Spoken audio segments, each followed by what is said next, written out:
Allahumma akhrijna min dhulumatil wahm wa akrimna binuril fahm waftah alaina bima'rifatil ilm wasahil wa hasan akhlaqana bil hilm. Allahumma arhamna bil Qur'an wa adkhilnal jannata bi syafa'atil Qur'an wa bi syafa'ati Rasulillahi sallallahu alaihi wasallam. Subhanakallahumma wa bihamdik asyhadu an la ilaha illa anta ighfir lana dunubana ighfir lana khotoyana wa tub alaina innaka antat tawwabur rahim. Kita lanjutkan tarjim dari surat Al-Baqarah, surah kedua dari Al-Quran, ayat 106, nanti kita terjemah bebas. Setelah itu kita lanjutkan di 107. Bismillahirrahmanirrahim. Ayat yang kami batalkan atau kami hilangkan dari ingatan, pasti kami ganti dengan yang lebih baik atau yang sebanding dengannya. Tidakkah kamu tahu bahwa Allah Maha Kuasa atas segala sesuatu? Oke, alhamdulillah, kita lanjutkan di 107. A'udzu billahi minasy syaithanir rajim. Bismillahirrahmanirrahim. Alam ta'lam anna Allaha lahu mulkus samawati wal ard wa ma lakum min dunillahi min waliyyin wala nasir. Alam ta'lam, apakah engkau tidak mengetahui? Sama seperti ayat sebelumnya. Alam ta'lam, apakah engkau tidak mengetahui? Annallaha, bahwasanya Allah atau sesungguhnya Allah, lahu baginya, mulkus samawati, pemilik kerajaan langit, wal ardi, dan bumi, wama, dan tidaklah, lakum, bagi kalian, min dunillahi, dari selain Allah, min, dari, waliyin, seorang pelindung, wala nasirin, dan tidak ada seorang penolong.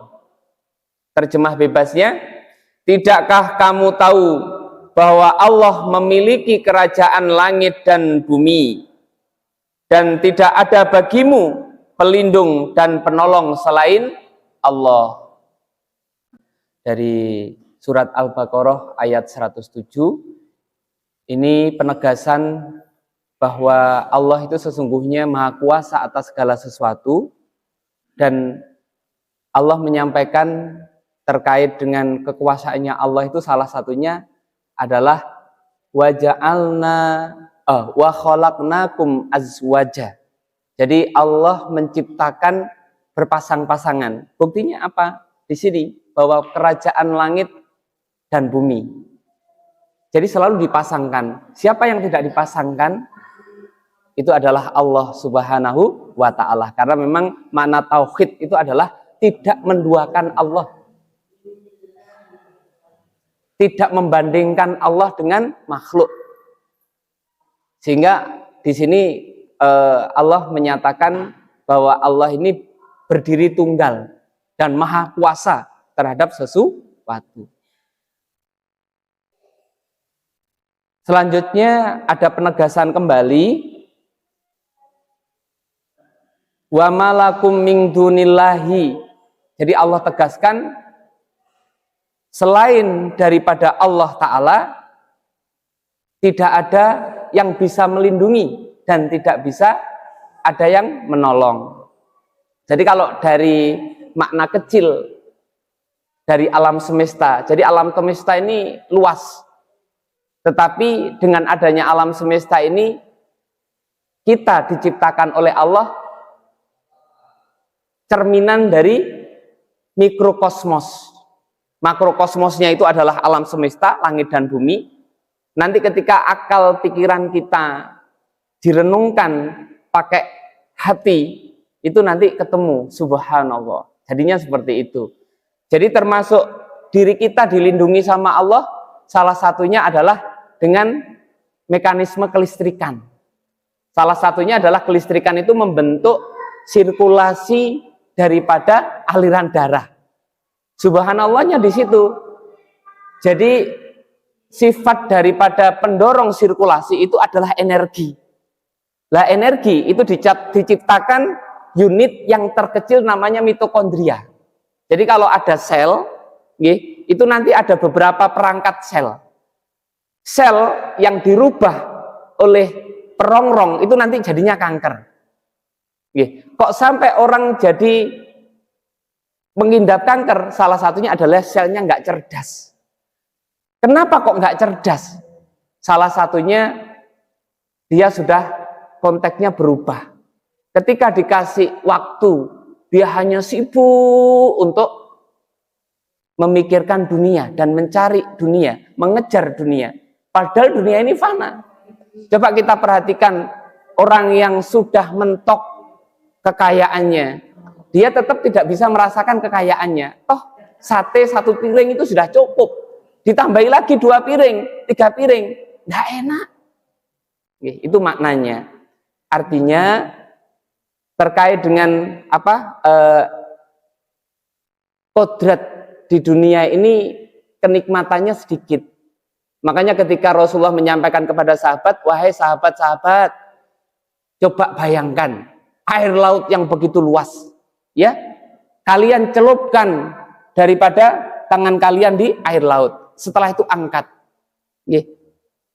Air laut yang menempel di tangan kalian itu adalah kenikmatan dunia. Sedangkan air laut yang begitu banyaknya adalah kenikmatan akhirat. Masya Allah. Jadi kemarin ngaji kita di Masjid Baitur Rahman, di akhirat itu insya Allah sibuk. Tidak ada tidur dan nikmat. Karena sangke tidak pernah merasakan kenikmatan sehingga penduduknya itu sibuk terus menikmati kenikmatan-kenikmatan yang disediakan oleh Allah dan dijanjikan oleh Allah Subhanahu wa taala. Sehingga siapa yang bisa merasakan, yaitu Allah yang pilih, dia dikehendaki untuk dikasih petunjuk untuk bisa memahami itu. Makanya banyak manusia yang juga nggak percaya. Makanya di Al-Baqarah awal itu disampaikan wabil akhiratihum yuqinun. Kepada akhirat mereka itu yakin. Itu adalah ciri-cirinya yang bertakwa. Memang janji Allah itu dikasihkan kepada bukan ya ayyuhal muttaqun, ya ayyuhal mu'minun, bukan kepada orang mukmin atau orang muslim, tetapi adalah yang bertakwa. Makanya innal lil muttaqina mafaza, sesungguhnya kemenangan itu bagi orang-orang yang bertakwa. Jadi kuncinya memang takwa. Makanya Rasulullah menyampaikan berbekalah kalian dengan takwa. Karena takwa ini adalah sebaik-baiknya bekal. Saya ingin mengulangi lagi terkait dengan waliyin. Allah itu menjadi pelindung kita sebagai bentuk alam semesta kecil. Kita ini dilengkapi oleh kelistrikan, salah satunya nanti itu adalah energi. Kalau kita sehat itu, ketika AC ini nyala semua, tangan kita tidak ikut dingin. Itu subhanallah. Itu adalah dilindungi sama Allah. Maknanya apa? Energinya langsung meningkat. Ditandai dengan apa? Ujung tangan, ujung kaki tidak ikut dingin. Dan ini tipnya, ketika penjenengan ada di pegunungan, di tingkat tinggi karena tekanannya berbeda dan dinginnya lebih dingin, itu ditutup aja tangan kaki. Nggih, untuk membantu supaya energinya stabil. Nggih, tidak nguap. Nggih. Di sisi yang lain, Allah bagaimana melindungi kita? Allah menciptakan makhluk gaib, bukan malaikat. Bukan malaikat. Tetapi makhluk ini menyertai diri kita, yaitu mikrobakteri yang positif. Dia ada di ujung-ujung tangan. Makanya kenapa sendok itu tidak laku. Nggih, karena ketika kita makan, yang penting bersih, cuci bersih. Karena posisi patogen atau mikrobakteri jahat tetap ada. Ketika kita menggunakan tangan, setelah itu dimasukkan ke mulut, ini sudah kontak mikrobakteri. Dia akan masuk ke dalam untuk memberi manfaat kepada tubuh kita. Itu subhanallah. Sehingga apa? Ketika posisi mikrobakteri ini dia berkontak dengan yang namanya serat, itu nanti namanya simbiotik, prebiotik dan prebiotik. Itu kalau istilah sekarang. Itu sebenarnya ya sudah memanfaatkan apa yang ditumbuhkan Allah di bumi. Ya, termasuk hijauan, buah-buahan, itu nanti mengaktifkan yang namanya posisi normalnya pencernaan. Zat yang dihasilkan oleh mikrobakteri pencernaan itu nanti akan memakan lemak yang berlebih. Subhanallah. Nih, akan memakan asam urat yang berlebih. Nih, seperti itu mekanismenya Allah Ta'ala. Dan itu lo ngapunten, kita tidak sadar. Nih, bagaimana cara Allah melindungi kita? Ternyata Allah lebih paham apa yang menjadi kebutuhan manusia. Kadang manusianya saja yang sedikit paham, bahkan nyalahkan terus dengan apa? Keluh kesah. Kalau makan enak tidak ingat Allah, artinya tidak lupa, masih tidak mengucapkan alhamdulillah dikasih karunia bisa beli makanan enak. Tapi ketika makanan enak itu berlebih menumpuk menjadi sesuatu yang dikatakan negatif, kolesterolnya meningkat, asam uratnya meningkat, gula darahnya meningkat, berkeluh kesah. Seperti itu. Jadi makna pelindung itu adalah Allah Ta'ala. Nasirin dan penolong ketika kita posisi sakit, ketika kita memperbaiki, ya Allah, sudah cukup saya makan enak, ya Allah, berbagi. Puasa dirinya, setelah itu yang dikasihkan oleh Allah sedekahkan. Setelah itu apa? Terjadi balance. Maknanya Allah menolong lagi, kita posisinya adalah kembali ke sehat. Makanya di Al-Insan Al-Insan atau ayat ya ayyuhal insan, ya ayyuhanas, wahai manusia, ma ghorroka, apa yang membuat engkau, ma ghorroka birobikal karim, durhaka kepada Allah yang maha mulia. Nggih, khalaqa alladzi khalaqa fasawwaka fa'adalak. Dialah Allah yang menciptakan diri kita ini dalam kondisi balance, imbang. Ketika berlebih jatuh sakit. Ketika kita menggunakan nafsu kita untuk tidak mengikuti hawa nafsu, setelah itu kita kembali lagi disehatkan oleh Allah karena memang sistem ini kembali lagi normal. Antara fisiologi, fungsinya jantung dan pembuluh darahnya bagus, ya, fungsinya pencernaan dan pencerapannya dia bagus, sehingga alhamdulillah tubuh kita dikasih enak. Ciri enak kita itu tidak ada keluhan. Makanya alhamdulillah pagi hari ini mata kita bisa melek, tidak beleken terus. Kalau matanya ngantuk, mungkin tadi malam sholat tahajud, ngaten sampai malam, oh baca. Alhamdulillahirabbil alamin. Insyaallah itu penyarian untuk pagi hari ini. Monggo.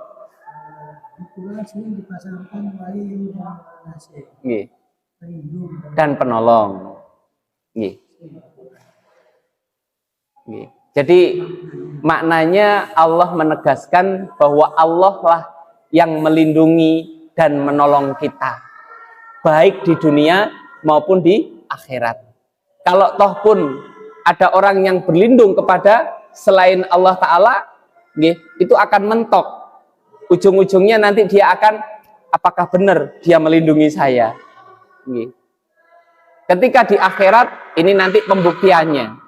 Allah ingin mendatangkan atau Allah menanya, datangkan dulu yang engkau anggap bisa melindungi. Tapi Al-Quran menyampaikan mereka semuanya berlepas diri. Untuk menolong dirinya saja mereka tidak mampu. Yang nyata-nyata terjadi itu adalah kisahnya percakapan antara Azar dan Ibrahim. Ketika bapaknya ini posisinya memahat patung dan patung itu dianggap sebagai Tuhan, makanya Tuhan mereka itu adalah berhala. Patung-patung itu disampaikan, wahai bapak, patung ini tidak memberi manfaat, tidak memberi mudorot, makanya tinggalkan. Akhirnya apa yang terjadi? Ibrahim menengo, ojo ngomong ay. Kalau gak iso ngomong, minggato. Diusir Nabi Ibrahim sama bapaknya. Makanya nanti ini berat.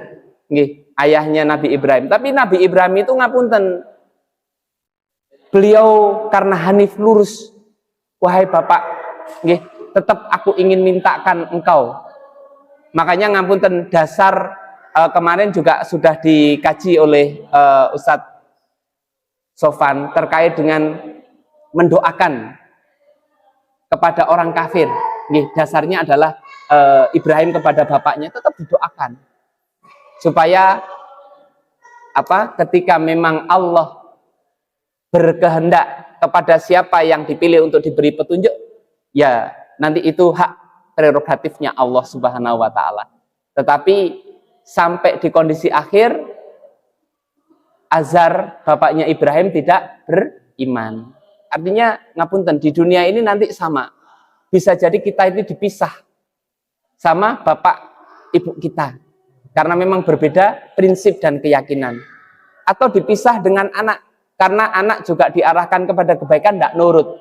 Peristiwanya Al-Quran, Lut sama anaknya, Nabi Lut sama istrinya, Nabi Nuh sama anaknya, Nabi Ibrahim ayah sama bapaknya. Jadi beriman kafir.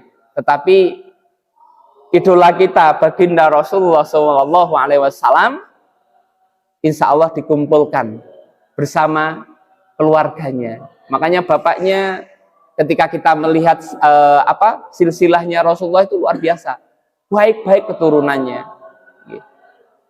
Itu kita juga berharap mudah-mudahan kita dengan istri kita yang tercinta di dunia,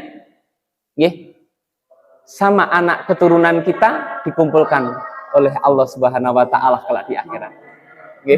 Amin, Allahumma amin. Yang disandingkan tadi antara itu penolong. Ada lagi sholat dan zakat.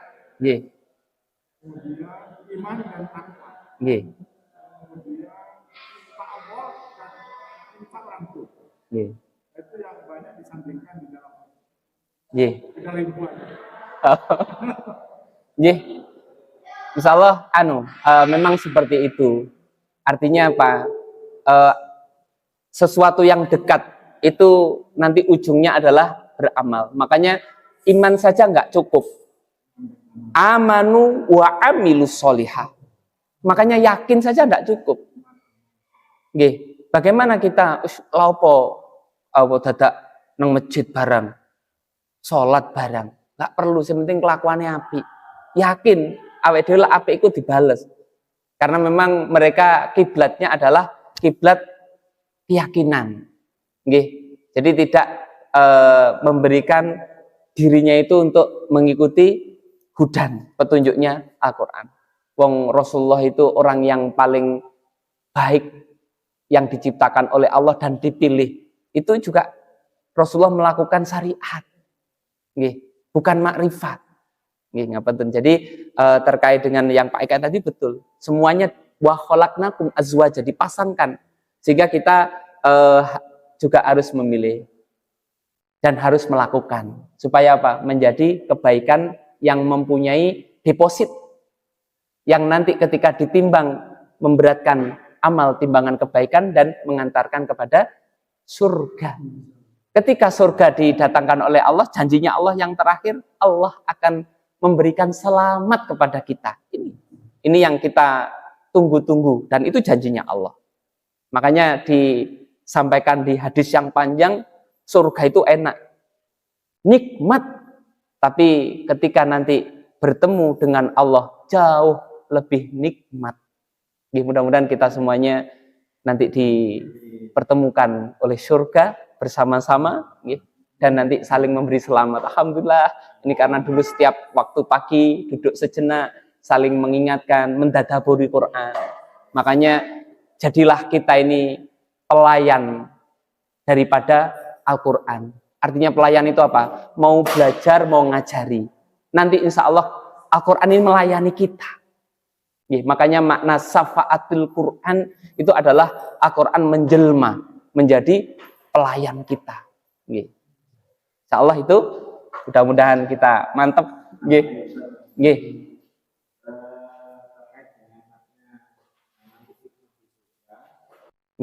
Yang pertama nanti yang ditetapkan oleh Allah Subhanahu wa Ta'ala di akhirat itu adalah dihilangkan rasa keluh dan kesah, sehingga rasa capek itu dihilangkan. Yang ada itu adalah keinginan terus, sibuk.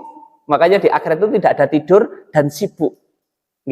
Dengan apa mereka? Ya dengan itu dikasih semangat, motivasi, hasrat itu sama Allah Ta'ala. Sehingga apa yang ada di akhirat dinikmati semuanya, Mas. Jadi jangan khawatir. Jadi itu janjinya Allah. Wa'dallahu haqqun. Jadi janji Allah itu hak.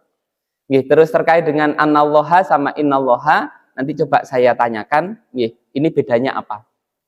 Apakah itu penegasan terkait dengan awal dan tengah kalimat, Mas? Insya Allah itu pertemuan pagi hari ini, semoga Allah mengistiqomahkan kita selalu bersama Quran dan mewafatkan kita ketika kita sibuk dengan mempelajari Al-Quran.